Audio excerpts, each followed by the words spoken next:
Welcome to episode 9 of the Sweet Natured Cruise Cast. Hi, I'm Linz from Sweet Natured. There's always a dream time like it. Hello. Hello, and today we're talking about cruising out of your comfort zone. And we're joined by a very, very special guest. But first, a little mood music. Really?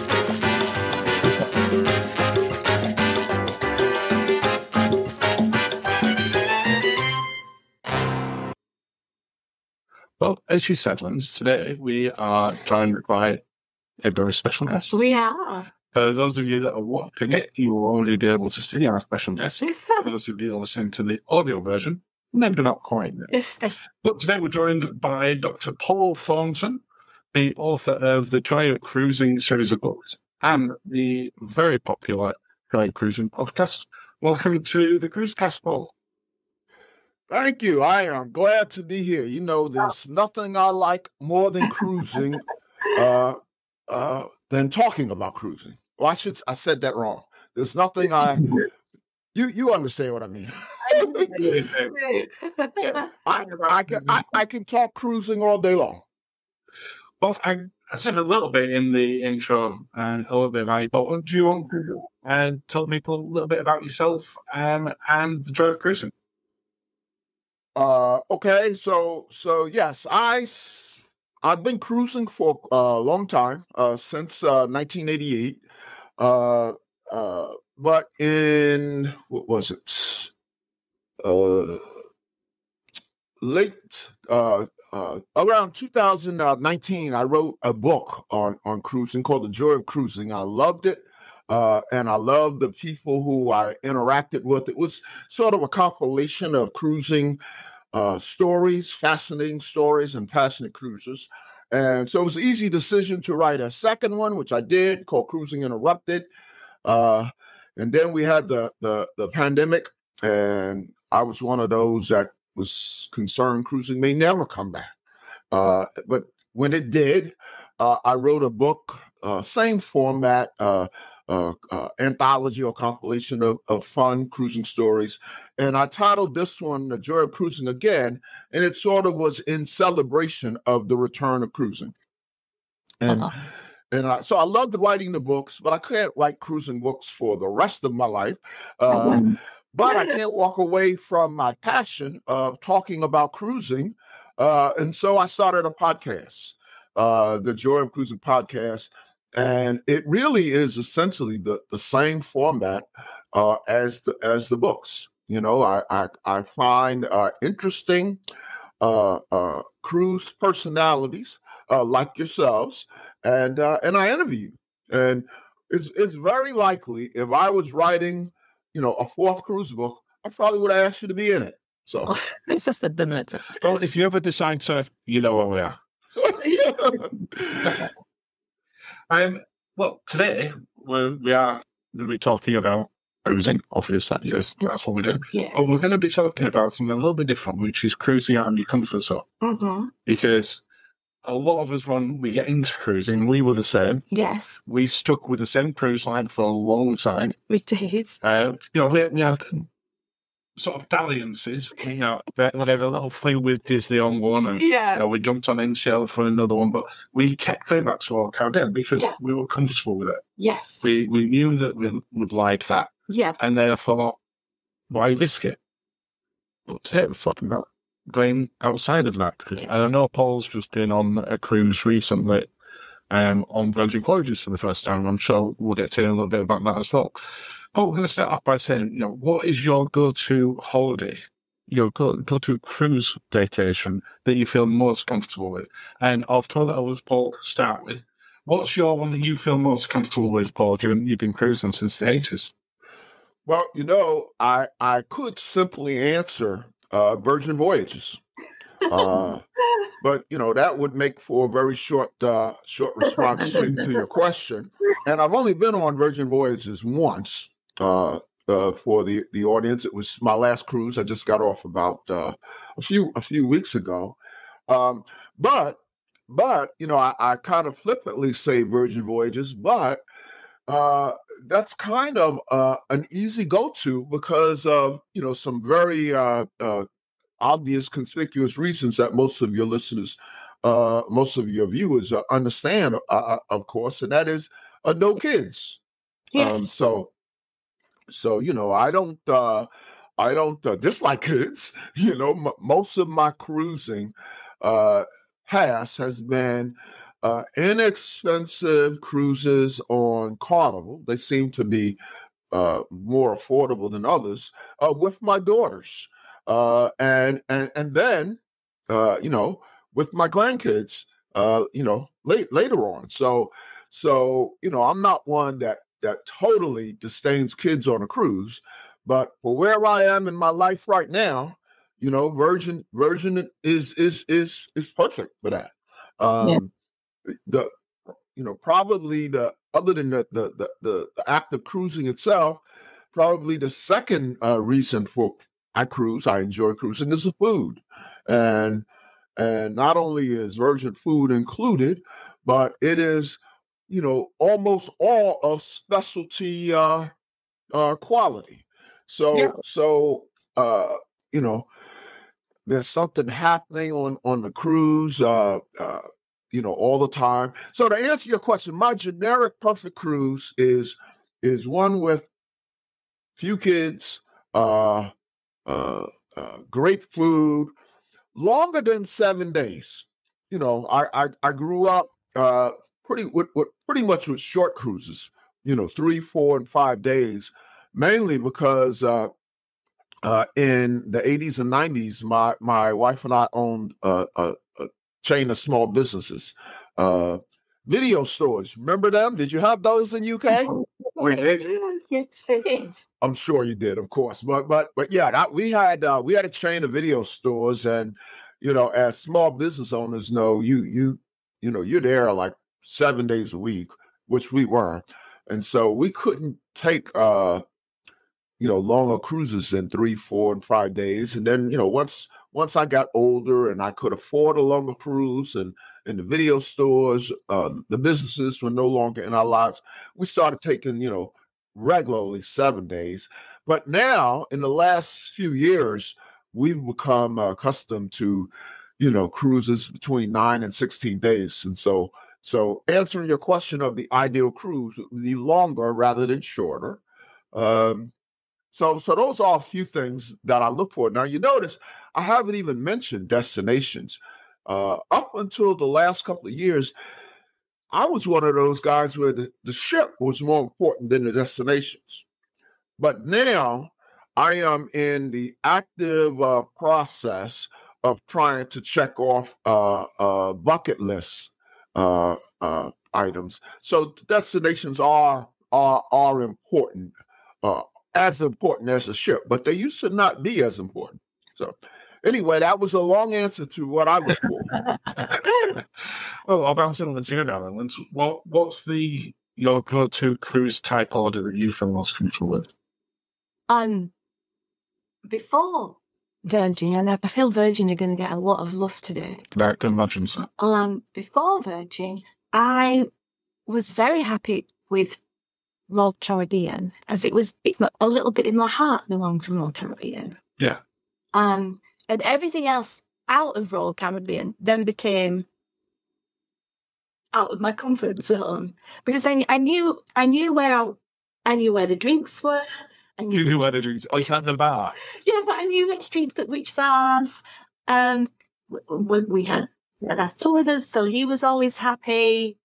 But like says, you get older, your sort of priorities change. So yeah, I'm going to say adults only on something like Virgin is very much my comfort zone now. Yeah. The thought of going on a ship with lots of children is now outside of comfort zone. It's interesting because that's what we're talking about. Oh, yes. Something out of it. Yeah. So we'll come back to Thank you. a little bit later on. And yeah, I'm probably going to end up just repeating what everyone said to a degree, which, the one that I'm most comfortable with now, like yourself, like Paul, as you get older and your children have grown up, you don't necessarily want to be around thousands of other people's children. Yeah.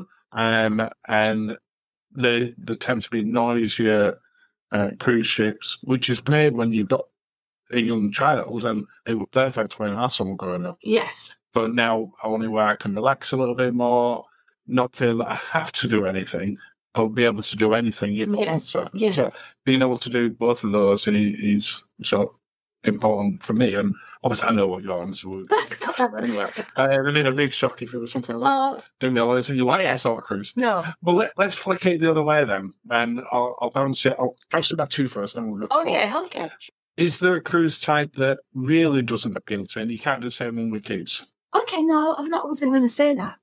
That's fine. I was going to say it's not necessarily a cruise, it's a cruise line, but everyone we know that goes on it really enjoys it. But this skews older, and it's Fred Olsen, which is a cruise line in the UK. Yeah. And we see it does some lovely itineraries. They depart like an hour and a half from our house, Paul, an hour and a half, and we Compared to 5 hours to Southampton. compared to 5 hours away or getting a flight, and we still haven't been on it because we feel it's too much out of our comfort zone. What do you think is it that you think is too out of the comfort zone? What is it that doesn't appeal to you about it? I think it's the activities. I think it's the general vibe of the ship. I think it's older. Is that your preconception to it, or is that what you've seen? I know Jane, our friend Jane, she went on with her mum, and Jane, who was in her 50s, was the spring chicken of the cruise. so you see, but maybe in the school holidays it's slightly different. I don't know. That to me would be cruising out of our comfort zone. Okay. There's similar pricing to the likes of Celebrity and such for Balcony. Yeah, well, that's always been the issue to me with Fred, in that I've had the same concern as you are, and this isn't my answer, I'm just kind of following up from you. Yeah. That I don't necessarily think that it's the right cruise line for me. I might go on it and think it's amazing. Well, that's the thing. But because it's a very similar price to going on Celebrity or Virgin or one of the ones that we've done many times before, Yeah. and you're in your comfort zone again, then I'd rather give them all that amount of money than this. Well, it's not an insignificant amount of money to go on a ship that I might not like. So, yeah, I completely get where you're coming from. What about you, Paul? What's the cruise type that doesn't appeal to you? Is that not necessarily a cruise line or a cruise ship, but anything? Yeah, it's sort of the opposite of what I said earlier, but besides those things, no kids, and I don't want to sound, what's the right word? I don't know, a cruise snob or anything, but I'm not particularly into old ships. Probably because as I was, as I alluded to earlier, not growing up, I was an adult, but with young kids, and because we could only go on shorter cruises for the reasons I mentioned, and because, I was financially limited, we would choose a lot of small, older, these were sort of the ships that tended to go on 3 and 4 day cruises. And they were almost all at the time they were all Carnival. So again, no knock against Carnival, but I don't like older ships, with some exceptions. I should say I have a really big exception to that. But one thing that I really hate, especially in these days and times, it wasn't an issue back, when I was cruising with my kids on Carnival, but in these days and times, it is totally unacceptable for a cruise ship or cruise line to lack an abundance of complimentary food choices. And, not to pick on them, but that's my issue with MSC. At least the MSC ship I went on, all they had to choose from to eat complimentary was the buffet and the main dining room. Yeah. And so, the consequence of that is that the buffet was a madhouse all the time, because no one had any place else to go. And for a lot of experienced cruisers like yourself, I'll speak for myself, like me, as beautiful as the ships are, at least, again, I was only on one ship, Meraviglia, but as beautiful as it was, as nice as the venues were, and the events and the activities and all that good stuff. For me, it's a once and done, because of, if you're coming from Carnival with Guy's Burgers or Royal, with the Park Cafe or whatever they have now on Icon, and NCL, where you could get up at 3, 4 in the morning and go get a Reuben. MSC is it for me, and for many like me who are used to those other lines. It's a once and done. Their management needs to fix that. Now, again, maybe it's better on other MSC ships. But anyway, that's an answer to your question. What doesn't appeal to me is a lack of choice in the complimentary food. So that's it. Older ships, again, the opposite of what I said earlier. So that would be short cruises, a lot of kids, non-virgin. That's it. I think the follow-up question to that, to both of you, would be, what would it take to get you on one of those cruises? We're talking about, well, first, I think probably for Paul, it's a relatively quick answer, which is more speciality, complimentary dining, more options on there. And speaking on the MSC trips we've been on, the slightly bigger ones, the newer ones, Virtuosa, which is Meraviglia's sister. Yeah, there's quite a lot of choices within there. Well, is that because we were in Yacht Club, though, that we had those choices? Perhaps. Yeah. Yes. So I suspect that had something to do with it. Yeah. Yeah, as I was defending MSC then and trying to answer Paul's question for him very rudely, I would then go, but everything I'm thinking of, specialty dining, I don't remember that much complimentary. But as you said, when you got things like Royal, you've got the hot dog shacks, and you've got things all over. You can go to, on Virgin, and there's the pizza that's up until 2, 3 in the morning. So there's, I think in the galley, the breakfast one's pretty much 24. So, there's always something again. Yeah, we went on Virgin's. We went up to the galley in Virgin, on Virgin, some odd times, because first of all, when on the transatlantic, as you explained to me when I had you guys on to talk about transatlantics, the time changes, and so by the end, we were like 6 hours difference than our normal time zone. And we're big basketball fans. So the NBA playoffs were on. So if we wanted to watch a game on the US West Coast, we were watching the game at 6 in the morning, 5, 6 in the morning. And so we would go to the galley and get us, one of those charcuterie boxes or bento boxes, and stop at the bar and get a drink. And so we're like eating that kind of food at 5 and 6 in the morning, because we're up watching the games. So that was nice on Virgin. Nothing like that on most other lines, but especially on MSC. So MSC would need to have more choices for you in order for you to really consider it again. Yes, not a lot. That's why I said I did a sort of a reflections podcast, and I simply said, I know Meraviglia is coming up on a dry dock. What would it take for them to add a place that a complimentary food place during dry dock? I think that would. Like I told you, there's a lot of people who like to use the term once and done. That, I think, would be the difference between being once and done or not, because because, I thought MSC was solidly, I think I gave them a B minus, because there were a lot of things they did well, but it's too bad that's what I remember, and I won't go back on it. Yeah. I mean, we'll flip the same question back to you then. So talking about Fred Olsen, what would it take for you to on one of those cruises? A price that I felt comfortable with.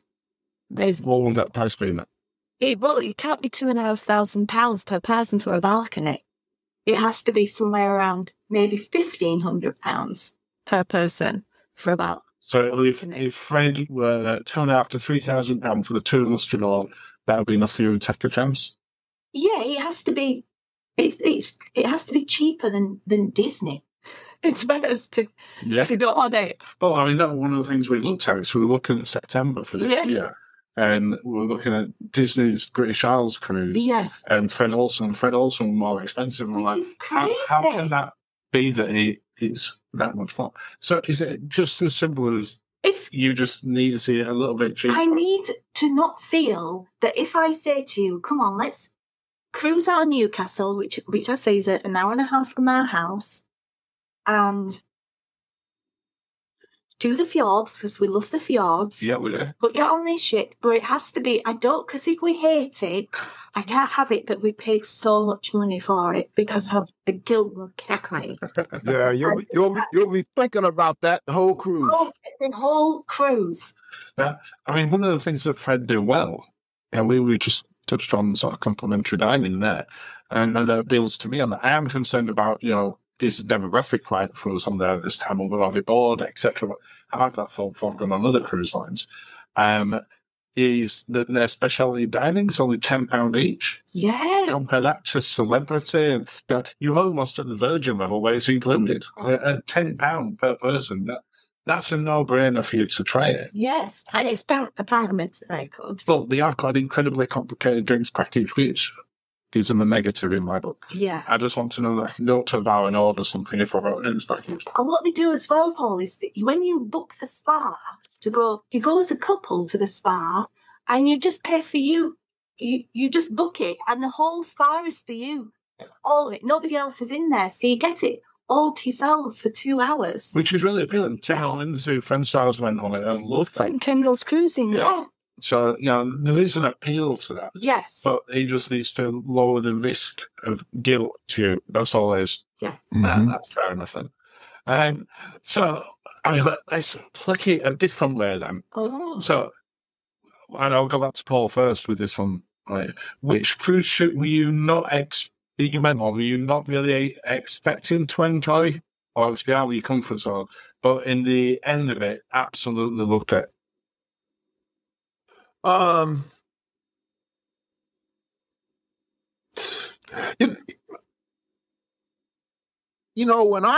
I pick a cruise ship, I research it to death, and so I can't imagine going on one that I wasn't expecting to like, and I liked it. I guess the closest now, I am, I've been kind of hitting hard on MSC, but now I'm going to give credit to MSC because, if I had to answer one ship, I would say on MSC Meraviglia, because the reviews that I read prior to the cruise, often on the podcast, I'd say they were mixed.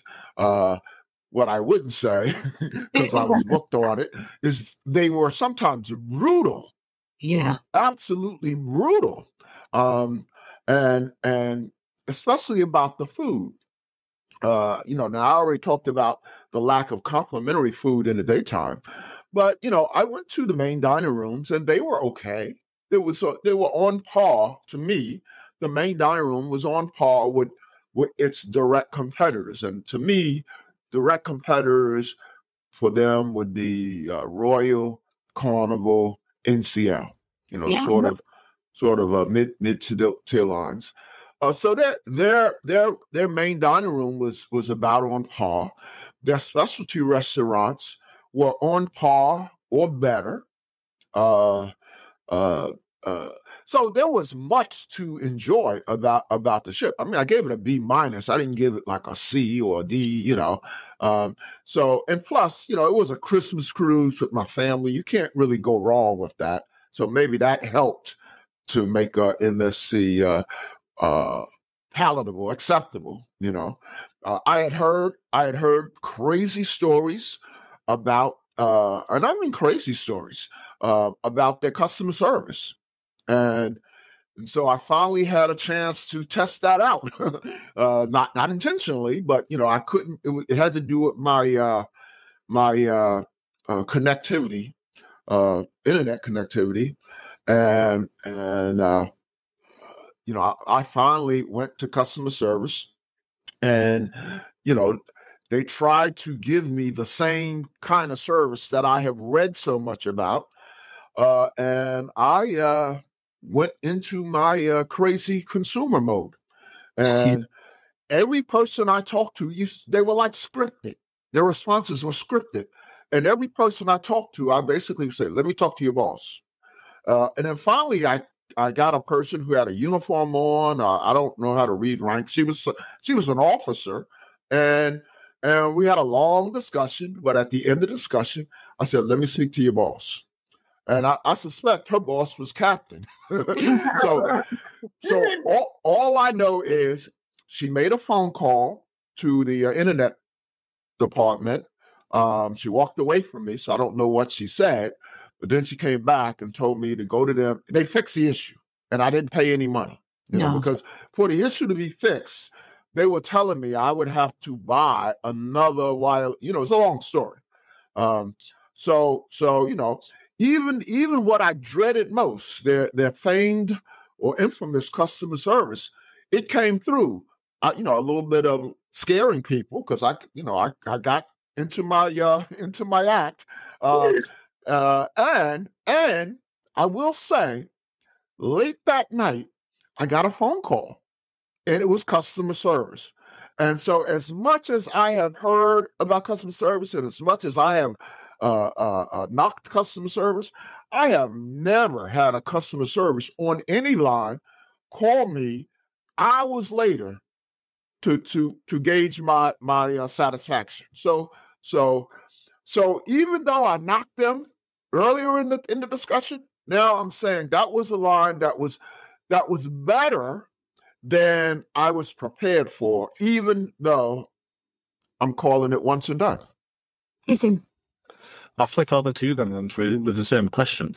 So what cruise should you most expecting to not enjoy, or the word it's not in your comfort zone but ended up loving it? Cunard's Queen Elizabeth, our first Cunard ship. That would have probably been one. Yeah, because I thought it was going to be too formal. I thought the people were going to be stuffy. Did you think it was going to be too formal for you, or we were going to be too formal for me, and therefore I wouldn't enjoy it, and therefore you would enjoy it? Did you dressed up like?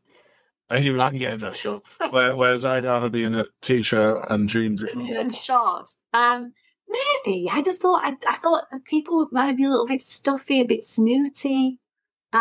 Everybody was lovely. Everybody liked dressing up. It was great.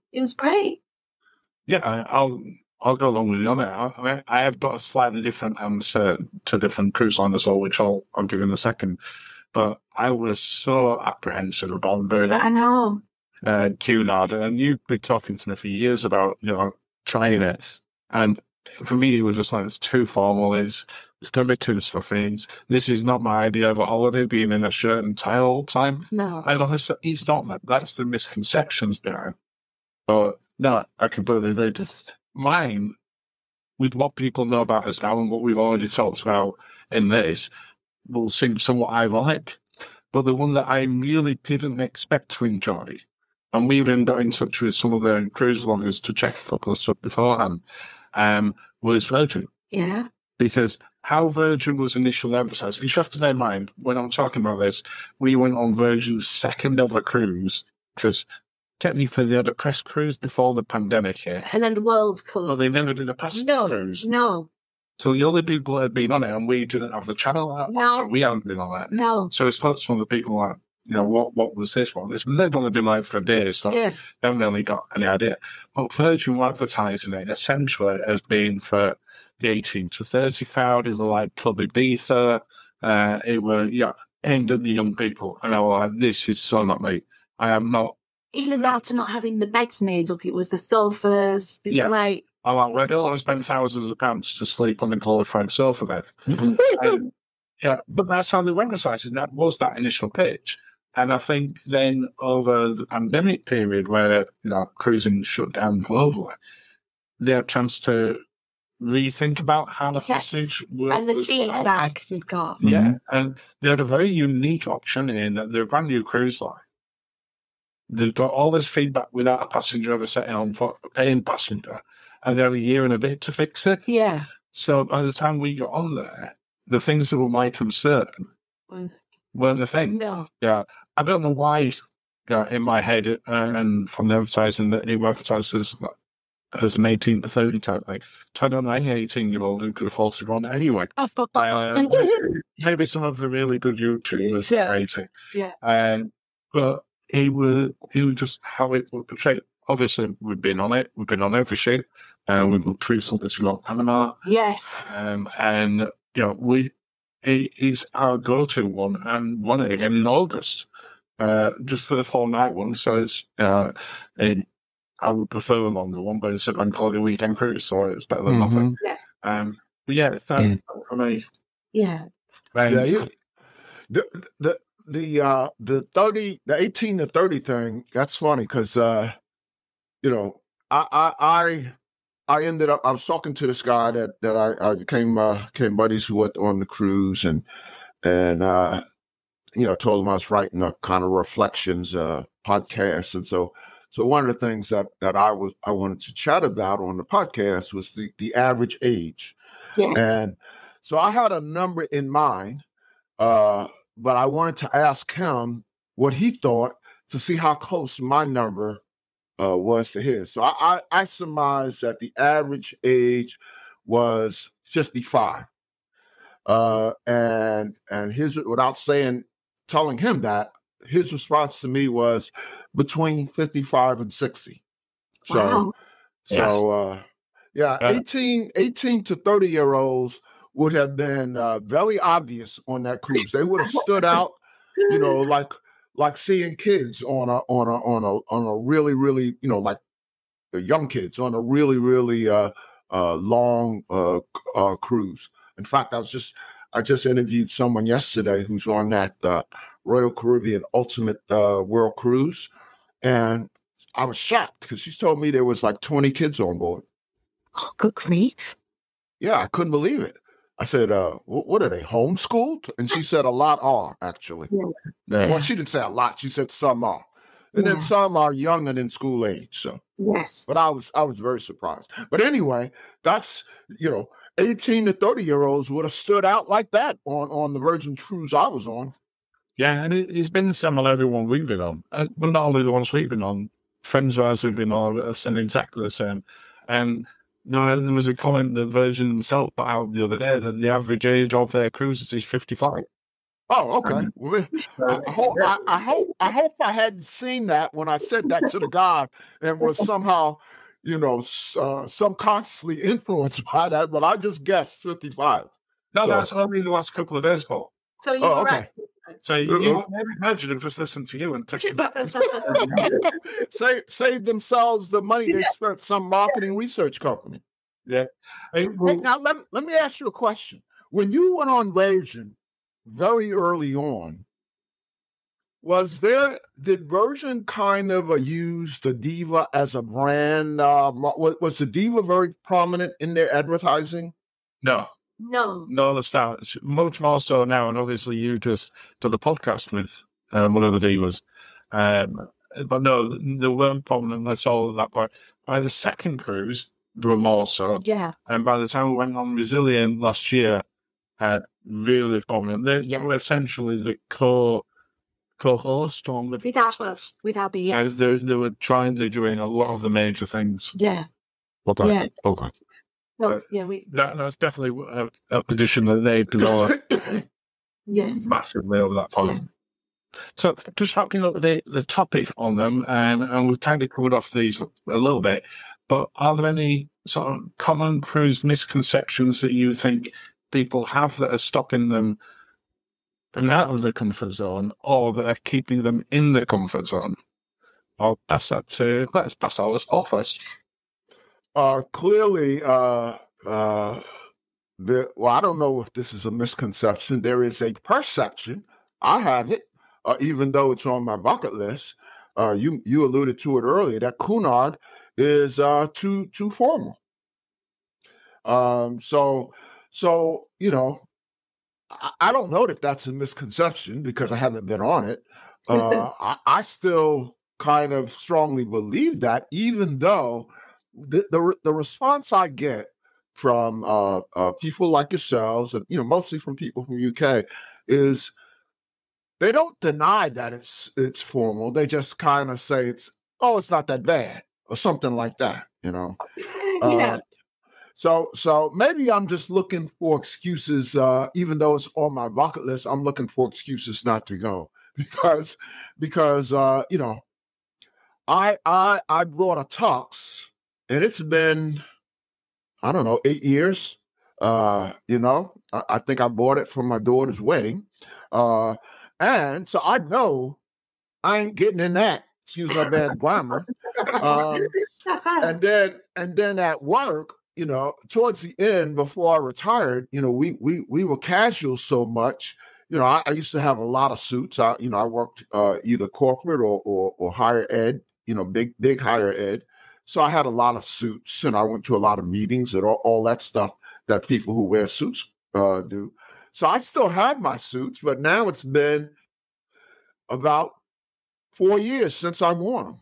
And again, I think maybe what I'm saying about Cunard is because I don't want to have to buy stuff, because I don't think I'll be able to get in anything that I have that I would need to wear on Cunard. So yeah, that's definitely not a misconception. And I think it is, as I said for myself as well, it was the reason I didn't want to go on there. I thought you had to wear a suit to go for breakfast. I didn't think you had to wear a bow tie, but I genuinely you had to put a jacket on if you went into the main dining room. And that's true on certain nights, on the gala nights, but if you're on a 7-night cruise, you'll have 2 gala nights, and it means you put a jacket and a shirt on. You don't have to wear a tie. You do have to wear a on tie. gala night. No, you do have to wear Really, you have to wear them on gala night. On the light, you need to other than that. Sorry. So you just the normal shirt. During the day, up until that evening period, it's exactly the same as any other cruise ship. Yeah. People are exactly the same, going about life in exactly the same. Drinking in the bars, taking part in trivia, doing all the bits and pieces that you do on any other cruise line. Yes. So during the day, wearing shorts and flip-flops is okay. Yes, perfect. Yeah, because that's my typical cruise uniform: shorts and flip-flops. And it's only in the evening where it changes. And 6 o'clock. 6 o'clock onwards, when there's normally a couple of bar areas where, certainly on gala nights, if you're not in the appropriate attire, you can't go into them until much later in the evening.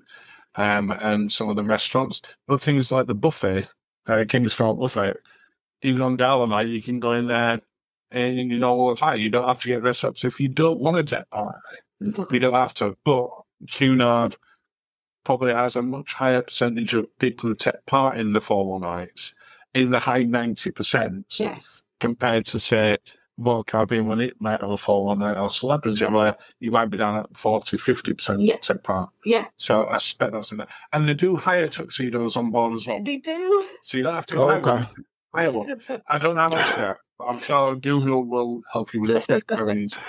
Now, let me ask a question. Let's say that you go on Cunard and gala night comes and you really just are not feeling dressing up. Can you go eat somewhere? Yeah, the buffet. You go to King's Cross to the buffet. Okay. So if you don't want to get dressed up, you absolutely don't have to. So then I literally can do a week's cruise on Cunard without bringing a suit.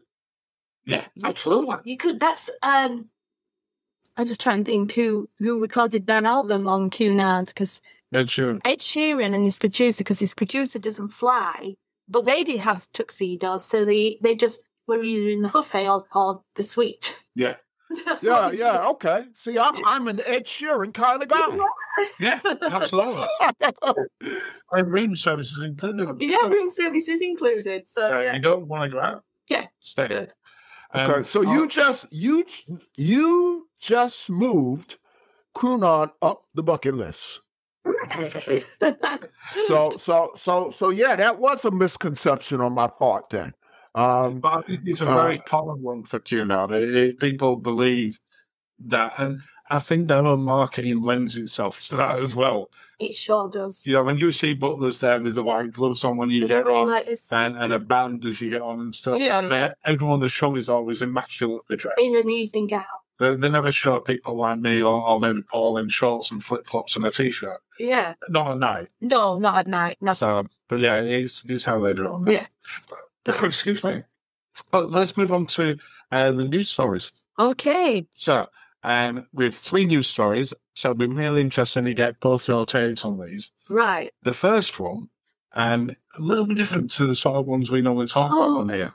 So, Norwegian Cruise Line. Yes. We've talked about them a little bit in this already today. Their new Chief Financial Officer, Martin Camper, has just announced in the last couple of days that the cruise line needs to make $300 million worth of cost cuttings. Wow. And it's got to make $300 million of savings over the next 3 years, with 2/3 of it, they've said, are going to come from operating costs and the rest from marketing, sales, and admin. So, in other words, 200 million of that has got to come from operating costs, which just seems like a staggering amount of money. And I'm just curious to take both your takes in terms of, 1, what you think about that, and 2, where would they save those sort of things from operating? Good grief. Without it really affecting the passenger experience. Well, I hadn't heard that, and very disappointed to hear that. Mainly because I have a NCL cruise booked, so it's on Prima, which I understand is a very nice ship. I can't imagine how well. I guess I can imagine it. I don't know what that's going to come out of. Haven't they already cut down the number of times the person cleans your room? Yeah, they've done a couple of things over the last couple of years around sort of optimizing sort of staff time and costs attached to that. So I think that when it said from operate, we all know, you've run your own chain of businesses. There's always ways that you can save little bits of money without impacting customer experience. We're saving $200 million over the next couple of years. Yeah, that's saved without getting rid of staff or getting rid of perks or reducing quality of food. And I'm not saying they're going to do any of that because they haven't said. All they've said is it's going to come from operating costs. That's cutting into the bone. I mean, yeah. Oh goodness, yeah. For me, one way they could do it, and everybody will be super cross if they do, is if you book the Haven and you have Haven dining, you've just got one menu with one selection for the entire cruise. But that's what we've already done. Yes, in the Haven. Does that mean they're going to introduce that into the main dining room? Well, it just have signature items in the main dining room, so there's not the choice anymore. Because why would you? Wow, that would be a major thing if they had a single menu for the entire cruise. Yeah, they essentially do for the people that are paying even more than it. Wow, I'm not even given that some thought. That'd be, yeah. That's then you just saved them the money, well, not Martin Camper can pay us our commission line on and take just a percentage of that. That'll be fine. Yeah. But don't they already nickel and dime you a lot? I mean, I've been on several NCL ships, but this is the first ship that I'm going on that has like the go-karts. and they already charge you for that, right? Yeah, and it's not cheap either. No. Yeah, and I hear they charge for mini golf and dartboards. So this is all before this $300 million edict. I mean, I know those things that they've done are revenue generating things, but it doesn't. I'm not happy to hear that, only because I know that I have a cruise coming up with them, and it's probably going to impact that cruise. It'll be really interesting to sort of keep an eye on that. Because, as I said, that's not normally the sort of thing we cover, because we tend to cover the more lighter news. Yeah. But when I saw it, I was like, I feel like I want to talk about that. Anyway, let's move on to something that I know we will all much enjoy talking about more. Okay. News story 2, and this impacts both of us, because we're going on them in just a few days' time. Paul's going on them shortly. Princess Cruises. Yes. So they've just announced that they're launching a series of Love Line, because Princess is the Love Line, premium liquors. And if you've got the premium drinks package, you get them. But these are from celebrities such as Meraviglia and his Prosecco brand, Pitbull, and his vodka. Okay. Jason Aldean, who I have to admit, wasn't familiar with, but he's a country singer. Okay. Apparently he has some really good wines. Okay. And they're now doing that. That's on Sun Princess now already. Wow. So I know Paul's due to go on Sun Princess, I think, next year. And we're going on Ruby Princess in 3 days' time. So I don't know if they'll be on there by the time we get there. No, I hope to see. Well, what they said is it'll be across the entire fleet by summer. Mm-hmm. So it's nearly summer, so maybe we get some Pitbull vodka recently. But I'm interested to know your thoughts on it, because we obviously came back from Sun Princess recently, and one of the things that we didn't say was they need more drinks and more cocktails, having just launched 200 new cocktails, and we didn't get halfway through the menu in the time that we were on there. Do you think that that's good enough? Did they need it? I don't think they need it on Sun Princess, if I'm honest. I could see maybe a fancy Prosecco in the Love Burrito restaurant, but obviously, I mean, the thing is, if it was on, I would try it. I would try Pitbull's vodka. Well, let me ask Paul. Oh, does Pitbull's vodka being available on Princess drive that needle more for you to go on them even more? No. No. Of the spirits that you mentioned, I could imagine me on my cruise on Sun is 14 days long, and I do have the premier package. I wouldn't miss any. I mean, I don't plan to try any of them. No. Well, they're included when you do get on there. So maybe, given you got the package, give it a go. Players, we've not managed to try Pitbull's vodka. Well, no. But yeah. Nothing. I heard nothing compelling. Now, one thing I've noticed, a little off topic, but it's still about Sun Princess. So, in your photo, and then in a couple other photos that I've gotten from people who have been on Sun Princess, they have the Aperol spritz stand, right? Yeah. Yeah. So that looks like something that I would try. Yeah. I mean, anything. What was special about that little stand? Was that a pop-up, or is that always there? No, most of the time when it wasn't in use, and it was kept down the back of the sea terrace, the other side of the door, strapped up and away. And then they wheel it out when the weather's nice or when it's a sea day. Okay. Okay. And you got them serving from there. I didn't love it. Yeah, we did have an apple, as well as having our page stuff. Yeah, I think what Princess have done certainly with Sun Princess, and then for me this is where it leads into it, is that trying to get that celebrity branding down a lot. What they've done, you've got Spellbound by Magic Castle, the Love by Gritzer, you've got the Kai Sushi by Metallica, you've got all these various sort of celebrity brands attached. And I think this is just another bit of the attention to that. Just sprinkling some stardust. Yeah. And I think that's all. Yeah. I'm very much into celebrity branding with food. Alcohol, it just, you can just kind of buy, a line out of a distillery and slap your name on it. Food, it's more, I don't know, seems more meaningful. Like on Carnival's Excel class, they have the. I don't know if you've been on Mardi Gras or okay. But anyway, they have a really nice setup by what's the guy Lagasse, Emeril Lagasse.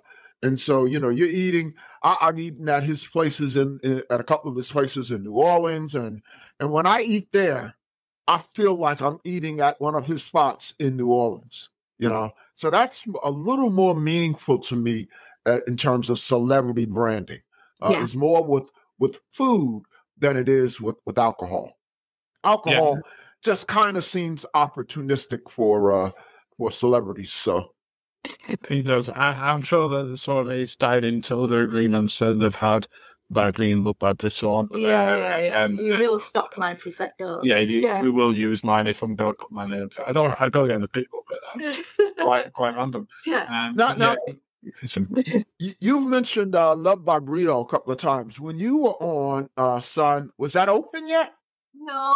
I didn't think so. Okay, because I'm in conversation now with Rudy Soderman to come back on to talk specifically about Love by Brito. Wow. So I think that's going to happen soon. But I didn't remember you guys mentioning it when I had you on the podcast, and I wanted to see. Oh, I didn't know you went there. Well, how was it? So no, they were waiting on the art arriving, and it was coming via shipment. And because of the troubles in sort of the Red Sea and the canal coming on that way, it had to reroute. So rather than getting there when it expected to by shipping, it will learn, and therefore they couldn't open the restaurant without all the art installation. So that's why it wasn't over when we were on there. Yeah. But again, that's celebrity branding, and I am looking forward to try that. Now, is that going to be one of those super, super pricey places? Yeah, that's the most, along with Spellbound, it's the most expensive one. I think it's $149. That just feel, I think that's about right. Okay, $149 a person? Yeah. Yeah, that's, that's doable. It's better than, what's the Empire Summer Club on Icon? Yeah, that's nearly double that. Yeah. So, personally, it's good. The final news story. Okay. Going back to someone you mentioned already in the end, who, the touch your heart, Paul Caribbean Grig. Oh. They've just announced that they are extending and doing loyalty match across all of their brands again. Now, in the past, they used to do this. I remember they used to do that when Asmara was part of the brand. Now, who's this? I'm missing the leader. This is Royal Caribbean. Okay. If you've got, for instance, diamond status with Royal Caribbean, they're going to automatically move you to that same status equivalent level with Silver Seas and with Celebrity, effective from June the 5th. Okay. Just 4 days' time. Yeah. They're automatically doing it.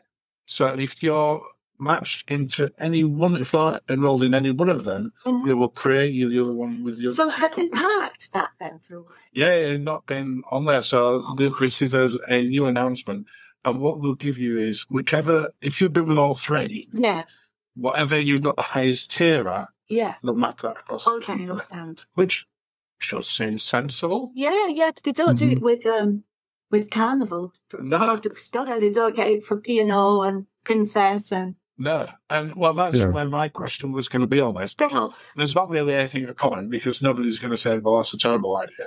But it was, do you think that other cruise family groups, such as MSC, because it's MSC and now Explorer... Well, MSC match anyway. Carnival Group need to do it. Should they be doing it as well? Yes. That's a very short answer to that question. But very profound response. Yes. I just find it weird that they don't do this already. Yeah, I do. Yeah, you just mentioned there with the Carnival groups are brilliant one as an example of really diverse ships. So you've got Carnival, you've got Costa, you've got Princess, you've got P&O, you've got Cunard. I can't think of a group that, I mean, I think also within there, you've got Seabourn, or Region, Wonderful. within there. You've got such a massive spectrum of tourists from, the more entry brand, if we can call that with Costa, up to the ultra luxury 7-star cruising. And you got Howl in there. Yes. Horn America. Yeah, of course. So why would you not want to keep people in the groom? Right. Like the status matching it. If someone we spent a lot of time cruising Royal Caribbean and then with diamond status. Yeah. But then that got transferred to something. Yeah. Which is great. Yeah. So yeah. We're all in. We're fixing everything. We've fixed everything. We fixed the operations on Norwegian, just single menu in the dining room. That'll be an incredibly popular one. And well done. People can come back and thank you for that later. And we just sorted everything out. But that's bringing us up towards the end of the podcast, which so we're coming to an hour. That's absolutely flown by. Paul, so wrap things up a bit. Is there anything you'd like to tell us that you've got coming up? What's the next podcast that we can all be excited about listening to? So I have a couple of podcasts kind of all related to river cruising coming up. Well, actually, some have already taken place, and then a couple more coming up. And that's that's kind of selfish on my part because our next cruise is a river cruise. So I can't get enough of river cruise content right now. So yeah, a lot of that. I'm trying to think, is anyone? I told you that I'm working on Rudy again. Got an interesting podcast coming up with a woman who I'm sure I think I mentioned it earlier. This Ultimate World Cruise that Royal Caribbean has done. So there's sort of a subculture building of content creators, influencers, whatever you want to call it. Some, but not all, who are on that cruise, and they've become very popular. And so I've got probably the most prominent of those, and she's on the cruise. I mean, she's been on the Today Show. She's been in USA. She's been like in every top media outlet has contacted her. But they usually ask her like, one question or something very, very superficial, because she mentioned this after our interview, because the interview was very in depth. So that's going to be fun to listen to. Someone who went on the cruise ship with maybe not even triple digits in followers on Instagram. I'm sorry, not Instagram, TikTok. And now she has 179,000 followers. Wow. And that, and again, she's only been on the cruise for 6 months. So all of that growth has happened in 6 months. So that's going to be kind of fun. Yes. That'll be really interesting to listen to. That the whole sort of ultimate cruise is also created this subculture. And we've listened to several people and watched several videos on that. Yeah. So we will definitely be tuning in. Yeah. That sounds like an absolutely fascinating one. But that brings us up to time. I was just going to say, going back to a question that you asked us, kind of what we don't like in a cruise, and I kind of said, an old ship, a small ship, and then a later question you had was, what would it take to get you on one of those ships? Well, this would be an example. This World Cruise is on Serenade of the Seas. I don't know exactly its age, but I know it's not a new ship, and it's a very small ship. As Royal Caribbean ships go. So both of those are kind of in my no category, but I would have loved to have been on this Ultimate World Cruise. My wife would not have, though. So. But as you said, for you now, it's also about the destination, not just the ship. And an Ultimate World Cruise is pretty hard on to pass up on if it's something that ever becomes available to you. Yep. Yeah, I went on the oldest ship in NCL's fleet is the NCL Spirit, And again, I said I don't like to go on old ships. I went on that ship, but it had the best itinerary of any cruise I ever took, and that was from Hawaii to Alaska. So there's another example of what would it take to get you on one of those ships that you don't particularly care for. And plus, even though it's their oldest ship in the fleet, it just had $150 million refurbishment. So inside the ship, everything looks brand new. Yeah, you can make a lot of good stuff with 150 million. Yeah, I think you can. That's it. Well, that brings us up to the end of the podcast. It just reminds us to say, cheers, Paul. Thanks for joining us. Thank you for joining us. Cheers, darling. Cheers, Lens. And thank you for listening, and have a lovely day. Thank you very much. Thank you, audience, for listening.